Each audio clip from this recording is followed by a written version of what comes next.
अच्छा ভাই পরীক্ষা চলছে, কি করি বল তো? একটা ভালো উপায় জানি। বল বল। বাড়ি গিয়ে পড়।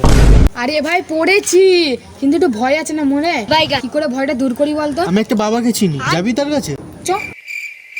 কোথায় রে তোর সাধু বাবা? ওই তো বসে আছে। ওই তো। হ্যাঁ উনি। সাধু বাবার নাম কি সেটা তো বল। মদন বাবা। ও, রাম রাম মদনা বাবা। মদন বাবা। সরি মদন বাবা, মদন বাবা। ঠিক আছে বাচ্চা, আসো, বলো তোমাদের কি হয়েছে। আমার না পরীক্ষার সামনে, কি করে পাস করি বলো তো বাবা? দেও তোমারটা দেখি। আরে হাত, ও আমি তোমার সবকিছু দেখতে পাচ্ছি। আরে ভবিষ্যৎ, ও, আমি এটাও দেখতে পাচ্ছি যে তোমারটা ঠিক করে কাজ করছে না। মাথা এর কোনো উপায় আছে বাবা? আছে, কিন্তু আমায় তোমাকে দিতে হবে। আরে তাবিজ। তাহলে দিন বাবা তাবিজ। আগে তোমার পকেটটা খালি করো। পকেট তো খালি রয়েছে আমার।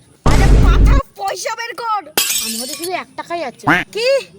ঠিক আছে ঠিক আছে, যেটা আছে ওটাই দে। এই নাও। এ নাও, এটা পরে নাও। এটা কি?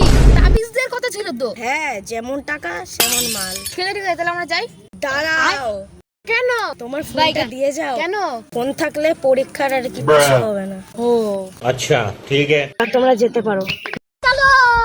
এ দাঁড়া দাঁড়া, কার ফেল ভুলে চো আর কাছে চলি আসি। এ কেমন একটা আওয়াজ আসছে না?